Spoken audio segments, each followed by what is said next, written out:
What's up, guys? No gameplay video today. We're just going to be talking about the Four Hunters and a little bit about Behemoth. So Behemoth is in this picture. You can kind of see him. He was revealed a long time ago, all of his abilities and stuff, so I'm not going to talk about him a ton, but I'm just kind of really excited to play him. We got to see him in the recent 2K stream last Friday. There's like a 2-hour VOD. You can probably find it somewhere. Just go to the Twitch channel and look for the VOD there or something. Might be on the YouTube channel by now as well. But he just looks really fun to play.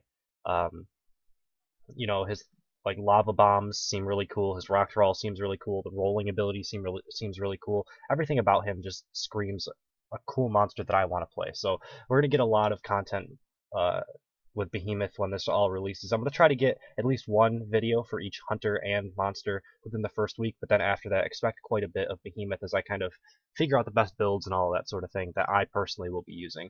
But I could definitely see myself maining Behemoth. Like currently, I kind of main Goliath, but Goliath has some problems with the God Squad, as it's so called currently. So I have been playing quite a bit more Kraken, and I really haven't touched Wraith mainly because the overpowered aspect of it. I just personally don't find it fun to play against Wraith. So playing as Wraith, yes, I do find it fun, but I don't want to make other people's experiences bad. I don't want people to have to leave the game because I'm playing Wraith or anything like that. Like, it's just not fun. Even though I play Sky Wraith, I would rather wait for the balance changes, which should be coming with this update anyway. So I might actually play a bunch of Wraith as well. But I don't think I'm going to pass up the opportunity to play Behemoth anytime I get monsters. So that's basically it. I'm not going to talk too much about him. He's got a ton of health, ton of armor, a little bit less mobile. I will talk about him in specific circumstances to these hunters and how they might match up against him. So let's jump into the hunters now. So this is the new assault. His name is Torvald, I think, is going to be the proper pronunciation. He looks absolutely awesome. I mean, I love the like metal cybernetic type look, the laser thing. I'm guessing this is for his mortars. We'll talk about his abilities in a little bit, but I just want to kind of talk about like him as a thing.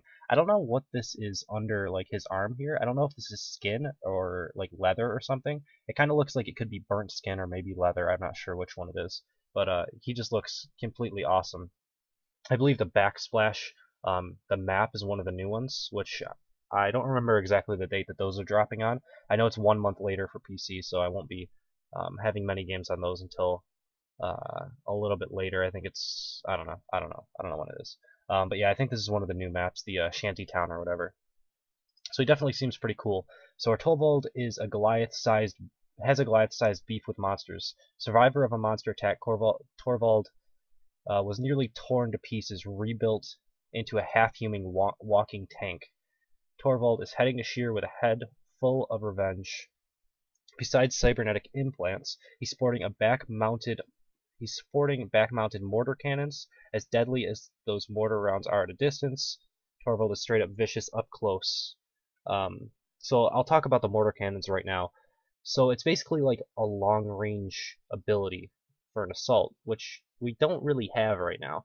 I think the best thing that we have in terms of long range is probably Markov's assault rifle, and then maybe Parnell's rocket launcher, which is really hard to aim at long ranges because you're going to be chasing, and it doesn't aim well right now. Like, it's getting a buff, which might make it better, but currently we don't have amazing options for long range. So these mortar cannons sound like a pretty cool way to fill in that gap.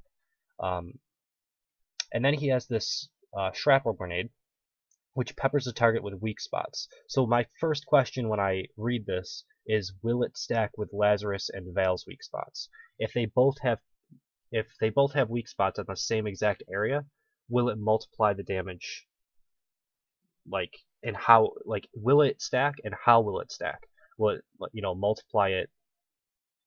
Like, if you do 500 damage, and it times 2 for Val, will it times whatever this is going to be, like another 2 for this? I don't know exactly how that's going to work, so it'll be interesting to see. It'll be quite a bit of testing to see. I'm hoping that it does stack because it will kind of make like Lazarus and Torvald useless in the same composition. Which, yeah, Lazarus has his own problems. It's just you don't want to overlap characters like that. But besides that, it sounds like a really cool character. Probably the least cool out of all of them, in my personal opinion, but I don't play a whole lot of Assault. I do like the idea of the mortar cannons being a long-range thing that you can still use close range and probably does quite a bit of damage. He's got an auto-fire shotgun as well, which will help you go with those weak spots. So as soon as you add on the weak spots, you can switch over to the auto fire shotgun and get some extra bonus damage out of that. So it's pretty cool. The only thing that I'm a little worried about is the aiming aspect of assaults, right? So assaults technically, to do their best damage, wants to get up in the face of the monster. But when you're up in the face of, I mean, a Kraken is kind of hard to get up in the face of, but Goliath or Wraith, I think he's going to do have a fine job against Behemoth because Behemoth moves slow. But Wraith and Goliath specifically, when you're up in the face of them and they're jumping around and making it hard for you to hit them, the aiming thing for Parnell and this guy specifically is probably going to be a little bit of an issue. Like, it's not that big of a deal, but just because the lightning gun and the flamethrower are so much easier that I don't know exactly how much play this guy is going to get after the newness wears off. He's still going to be really good against Behemoth, and for people who can aim very easily up close as the monsters are dancing around, he's still going to be a great choice. And like I said, the long range as well, like he probably will go pretty well with Griffin, whereas, you know, when Griffin, the dome comes down, you can harpoon chain for quite a bit of time. I think mortars are really going to be devastating in that circumstance, so definitely a cool character. Slim is probably like my second favorite of the hunters that are coming. He looks absolutely awesome. Like, this is such a cool character design. Looks like it might be one of the new map backsplashes as well, the mine. But then it could just be a backsplash that they threw together. It doesn't necessarily have to come from the map. So let's talk specifically about his abilities. So the first ability is the Leech Gun. Saps strength from the monster, and that's how that fuels how quickly the healing burst reloads. So it's a super cool way of actually like being a medic. His healing burst is also happens to have the largest radius compared to all the other medics. So basically, his main form of healing is going to be sapping life from monsters and I believe wildlife as well, because it does say it down here that you can take shots at wildlife. So you can basically sap the life from them and give it to your teammates through healing bursts. The other thing that he has is healing drones, which will basically, like they say, buzz around the battlefield, targeting teammates and helping them regenerate health over time. But as soon as a teammate gets attacked, the drone will return to Slim. So it's more for as you're walking and less for in combat. So in combat, he's really going to have to stick on the monster trying to deal damage with his, I'm guessing it deals damage with his leech gun to recharge his healing burst, and that's how he's going to end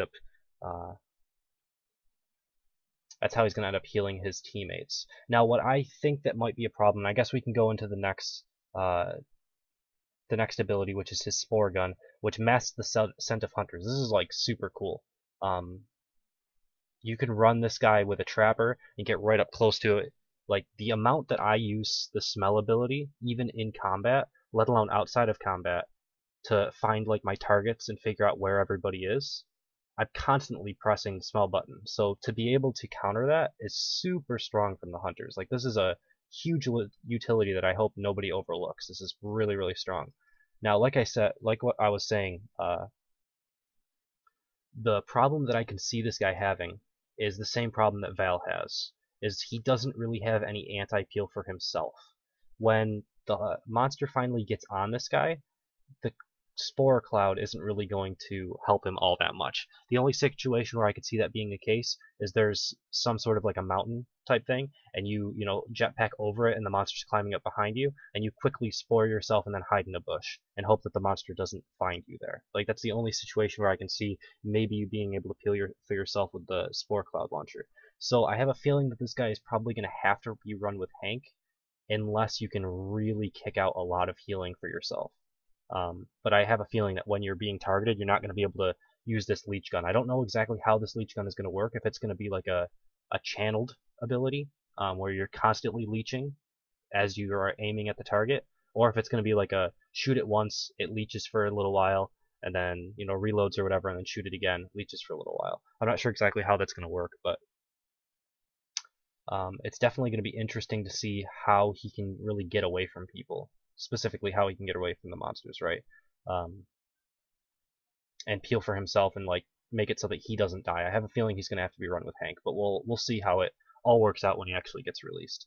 at least my initial thoughts of how this guy functions. I still think it's a really cool character, and the design on how he heals is really different as well. Like differentiating the characters is one of the things I was worried about where with more and more hunters being released, but they're doing a good job thus far. So let's move on to Sunny. So Sunny's our new support. Probably the most generic looking of the four. It's just a standard hunter. But she has some really cool abilities, so let's jump into those. So as a support, she's protecting the team with shield drones that will cover nearby teammates and take hits for the hunters. So this is kind of similar to a Hank's shield, but I'm guessing that the shield drones will have like more of an AI for themselves, and she won't have to stay on specifically like a shield gun. But they'll probably have less overall shield than Hank's shield has, and maybe it'll shield everybody. Maybe it'll only shield a couple of people. In order to help them with a quick escape, and this is probably her best ability, Sunny's jetpack booster lets teammates fly further, faster, and not run out of juice while in range. So my first thought when I was reading this is like a Maggie, Kyra, Sunny composition, and how strong that would be, how quickly you could catch up to the monster and stick on it with Daisy. The same thing could happen with Griffin, where after you drop a dome, sticking on them with harpoons is going to be super easy with these abilities. So that's going to be really strong. I wonder how that's actually going to work, because Kyra already makes it really easy to like stick to a monster, and I have a feeling that possibly running like a 3-1 composition with Sunny, Kyra, and any trapper really, and then having your assault be the one that's flushing, and as soon as the assault sees it, you can turn on all of this and run directly to the monster, and maybe he doesn't have a chance to escape.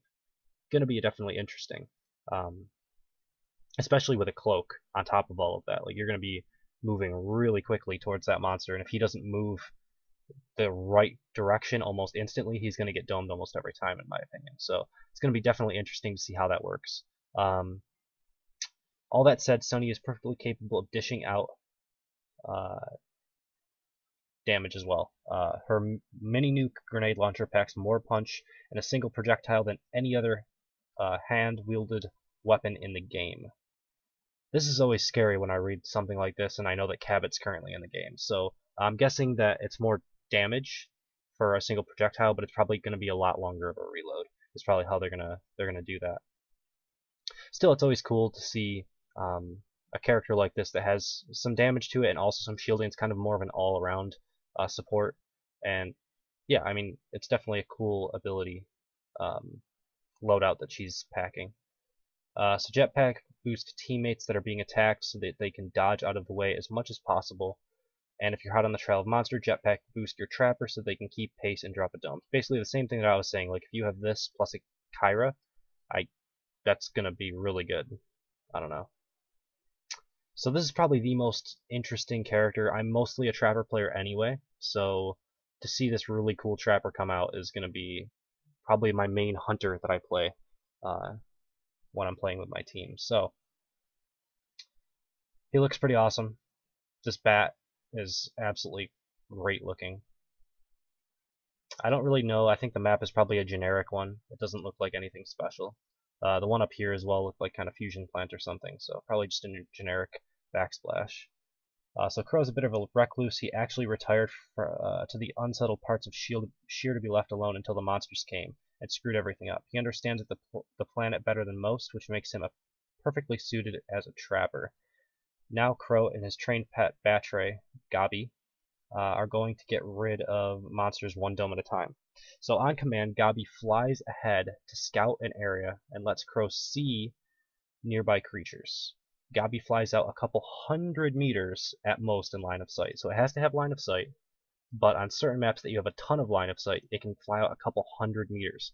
And how I understand this is going to work is going to be similar to smell of a monster. So basically you're going to send it out in probably like a cone, and then when it returns to you, it's going to give you highlighted signals. Now I'm pretty sure that the only person that's going to see this maybe is going to be Crow.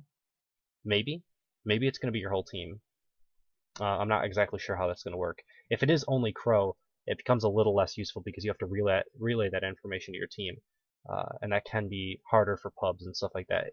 It's likely that they're going to give it to everybody. I don't know. We'll see. Um, but yeah, at most in line of sight, and eventually making its way back to its master. So that seems really strong to me. And I think you can send that out like on cooldown. Like it's not gonna be that long of a cooldown because down in the tips it says send Gobi out often. So it's kind of probably gonna be a low cooldown. It's definitely a cool way of tracking the monster. Yeah, let's take a look at his second ability. So Crow's Stasis Gun has two firing modes. A rapid fire mode briefly slows down the monster, but a charged shot will drop the monster to a crawl for a longer period of time. So this is basically, when I look at this is going to be his version of crowd control. And anytime I look at crowd control, I ask kind of the question like, does it appeal for myself? Because currently when I'm playing Trapper, and it's the class that I main, depending on my support, that's the character that I choose. That's how I'm basically picking my trappers right now. Is if I have a Hank, I feel fine to go with a Griffin. But if I don't have a Hank, that anti-peel for myself, I just don't have it as Griffin, right? Like, you're really good at peeling for the rest of your team, but if you waste all of your jetpack getting to a dome, and the monster decides to turn on you before the rest of your team shows up, you don't really have any way to get away as Griffin. Whereas Maggie has those harpoon traps that she can drop and kite around something, and it's really hard for the monster to get at you. So currently I'm picking Maggie with Cabot, and I'm picking Griffin with Hank. And Maggie can easily go with Hank as well. I just prefer Griffin over Maggie just because I like harpooning. It's fun. But yeah, this seems like it would work for anti-peel. If you can charge this up while you're jetpacking, I think that dropping a monster to a crawl, which is probably going to be slower than Abe's stasis grenades, will definitely work for anti-peel. So I think this guy could probably go by himself without any damage mitigation from like a Hank. So there's that.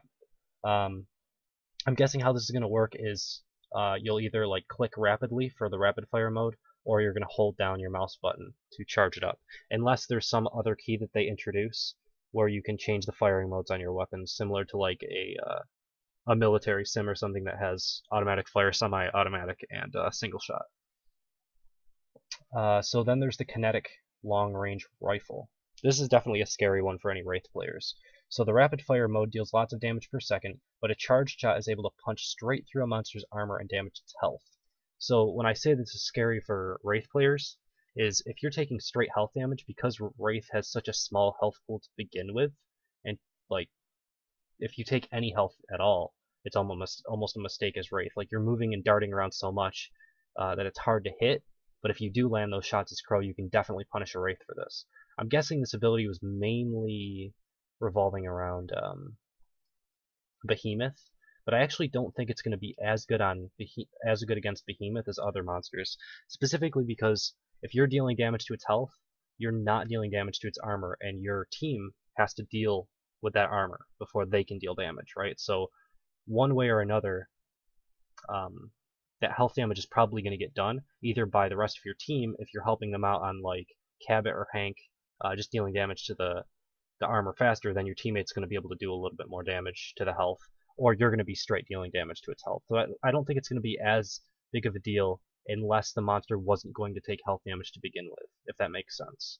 So as a Wraith, it's pretty common to be able to get out of a dome by just dome running and being like fast and an overall nuisance with decoy to not take health damage in a dome. It's somewhat common. So if that's going to happen, then landing a couple of these shots and maybe taking out 1 bar of health is going to be really good every single dome. It's going to basically give you some forward progress that you desperately need in those games. So this is a scary character all around. The slow, it doesn't say that it deals damage. Briefly slows the monster, so I'm not sure if this is going to put the monster into combat or not. Most likely it will. It's very abusive if it doesn't deal damage, similar to why Griffin's Harpoon deal slight amounts of damage, is because they want to put the monster in combat so that you can't stick to them forever. There is a situation where if you're up against Abe and Val right now in the current build that we're playing, that you can't get away if you've wasted too many of your leaps before the dome ends. I've only had this happen to me like once or twice when I'm playing, but they are fixing that, quote unquote fixing, because I don't know if it's really a bug, but they are making it so they don't stack outside of combat, is what I think is actually happening. So I don't know. It'll be interesting to see how everything works. That's basically all the characters, so I think we're going to end this video.